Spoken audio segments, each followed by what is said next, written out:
안녕하세요. 충주 열리광장의 정재성 이주성입니다. 엄혹한 시절입니다.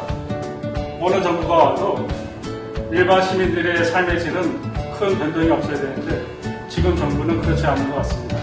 박지호 전 민주당 충주지역위원장의 엄혹한 시절의 충주민주당의 길을 묻는 시간을 갖겠습니다. 안녕하세요. 나가시고 반갑습니다. 반갑습니다. 반갑습니다. 요즘 어떻게 지내십니까? 요즘 평일에는 주로 이제 서울에서 일을 보고 있고요. 주말에는 충주 내려와서 우리 충주 민주당 활동도 하고 또 이제 제가 충주 상생 토론이라는 거를 이끌고 있는데 그분들하고도 소통을 하고 또 이렇게 가족, 친지, 선후배 만나면서 이렇게 잘 지내고 있습니다. 충주민주당 활동한 시기와 계기는 어떻습니까? 제가 이제 거슬러 올라가면 예. 17대 국회예요. 제가 30대 초반인데 2년 차 2005년부터 이시종 국회의원 당시 그거는 이제 보좌를 했는데 그 안에서 이제 우리가 국회가 그 정책이나 법안이나 그다음에 국정감사나 뭐 예산 심의 이런 걸 하잖아요. 주로 이제 국가적인 것도 했지만 충주 관련된 일을 또 많이 했고 또 이제 주말에는 내려와서 그 조직 관리도 했고 또 선거가 있으면 선거 지원을 했었어요. 그 이후에 이제 충북도청 국회협력단하고 충북도청의 이제 서울 사무소장을 지냈는데 주로 하는 일이 이제 충북의 예산 확보, 국가 예산, 그다음에 또 저는 충주 출신이니까 충주를 신경을 많이 써야 되잖아요. 그런 역할을 했었고 그 이후에 이제 그 21대죠 국회의원 후보, 예비 후보를 이제 등록하면서 그때부터 이제 충주의 본격적인 활동을 시작했습니다. 어떤 계기로 내가 어떤 정치를 해보겠다라고 하는 목표를 가지고 나오셨는지.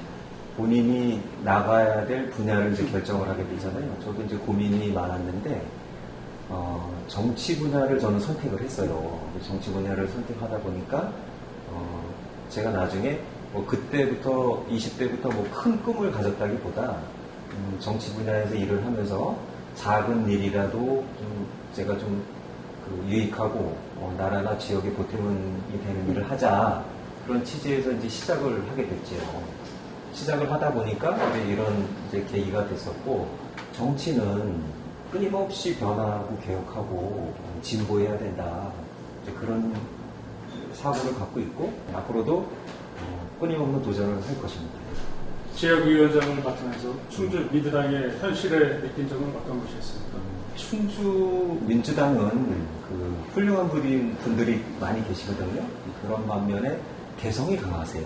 그래서 이제 좀 훌륭한 분들 많은 반면에 개성이 강한데 그러다 보니까 어떻게 보면 좀 역량 결집이 잘 안 된다. 이제 이런 생각이 들더라고요.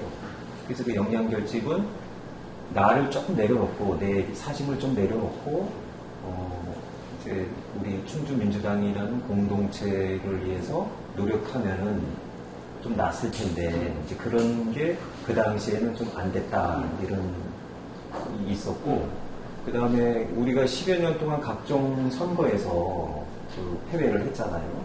거기에 이제 패배 의식에 젖어 있는 그런 좀 어떻게 보면 침울한 우울한 그런 민주당이었다. 네, 그 당시에는 그렇게 제가 느꼈었습니다. 처음 맡았을 때. 특히 어떤 인화라고 하는 협력 관계가 잘 안 이루어졌다라고 이해가 되는데 그럼에도 불구하고 위원장으로서 역점을 뒀었던 그런 사업이나 정책, 업무 등이 있었을까요? 정당이라는 거는 기본적으로 선거에 이겨야 되잖아요. 그래서 우리가 중앙당, 민주당이 있지만 정권의 획득이 목표이듯이 충주 민주당의 목표는 각종 선거, 지방선거나 총선에서 이겨야 되는 건데 그러려면은 충주 민주당이 살아야 돼요. 그리고 선거는 평상시에 준비를 해야 되고 그러다 보면은 해야 될 일이 이제 지역위원회 활성화인데 활성화가 그냥 되는 게 아니잖아요. 우리 지역위원회 차원에서 기획도 해야 되고 또 조직도 꾸려야 되고 또 외부 행사 참석도 많이 해야 되고 그래서 우리들만의 좀 뭉치는 역할을 해보려고 노력은 했었는데 좀 많이 한계가 있었다 이제 이런 생각이 듭니다. 그리고 이제 아쉬운 부분은 그 많은 당원분들과 활성화를 위해서 노력을 했지만 기본적으로 이제 제가 좀 부족했고 그리고 그 원외 지역위원회 다 알다시피 원외 지역위원회가 지원해 주는 게 없잖아요. 그런 열악한 그 원외 지역위원회의 한계 그리고 여전히 충주민주당의 부정적인 충주 시민들의 시선 이런 걸 극복하기 힘들었다. 이 정도로 간단하게 말씀드릴 수 있을 것 같습니다. 여러 선거를 거치셨지 않습니까? 네.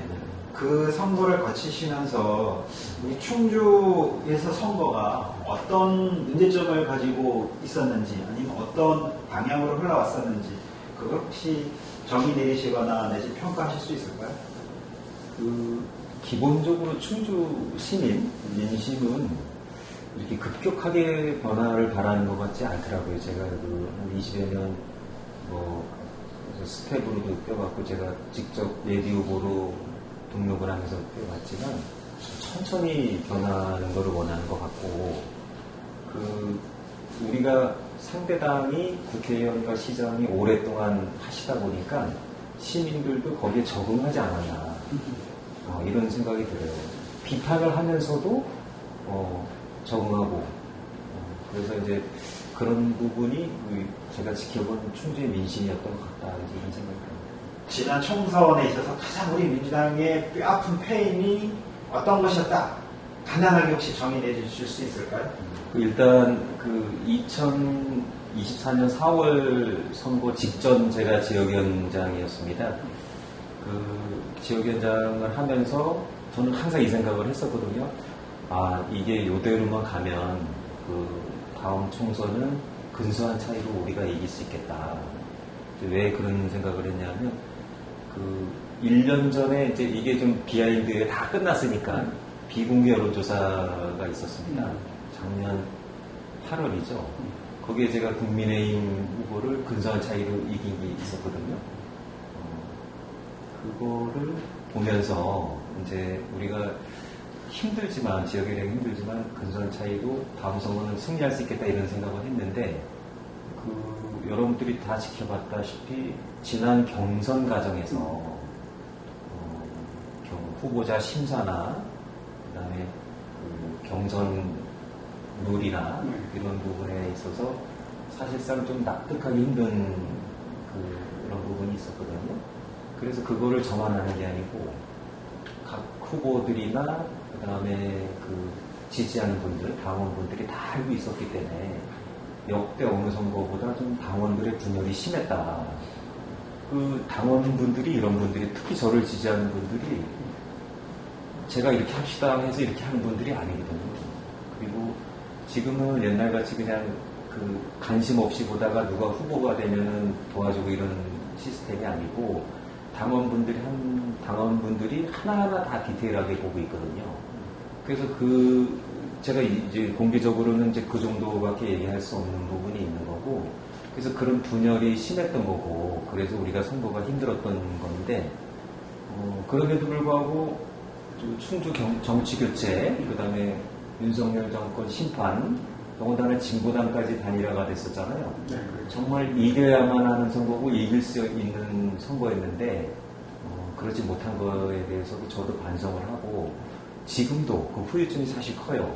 왜냐하면 직전 위원장을 했고 이길 수 있을 것 같았던 생각이 깊었기 때문에 그래서 아쉬움이 많고 스스로 자괴감도 있고 좀 분노도 하기도 하는데 이거는 뭐 누구 하나를 질책할 수 없는 거고 저를 포함해서 반성할 사람들은 좀 반성을 해야 된다. 이렇게 말씀드릴 수 있지 않나요?